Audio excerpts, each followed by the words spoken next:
Thickeners are a really important part of a lot of dessert recipes. And if you have any doubts, let me show you here this blueberry pie. This one, we did not follow the recipe. We left out the tapioca, and you see that it's very runny. Here we followed the recipe. You get a beautiful slice. So we're going to talk about all the thickeners you need for all of your sweet cooking. Now, I'm not going to mention eggs or cream or butter, which of course do provide thickening power. Think about what egg yolks do in creme brulee, but obviously those ingredients are also providing tons of flavor. We're talking about basically things that are here in recipes just because of thickening. They don't really have much flavor. We're gonna start with gelatin. Now, gelatin is used in chilled applications. Think Jello salads, panna cotta.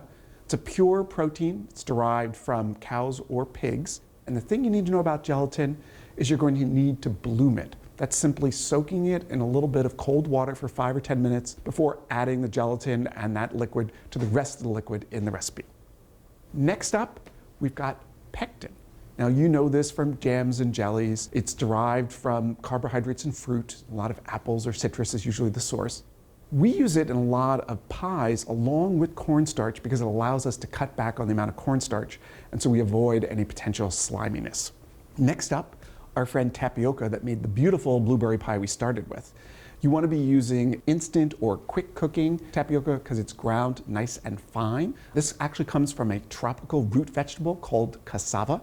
Avoid the big pearls because they're really not meant for fruit desserts. Now, flour.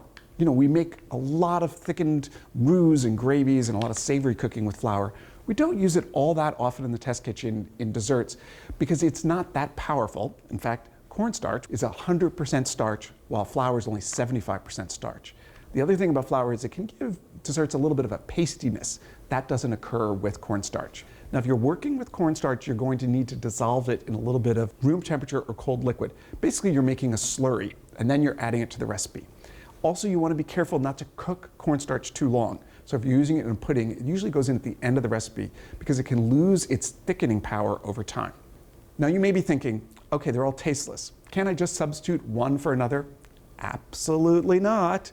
They vary tremendously in terms of their thickening power. So 1 tablespoon of one thickener is very different than another. Also, they respond differently to heat and to chilling. So please follow the recipe when you are thickening a pie, a cobbler, or a pudding.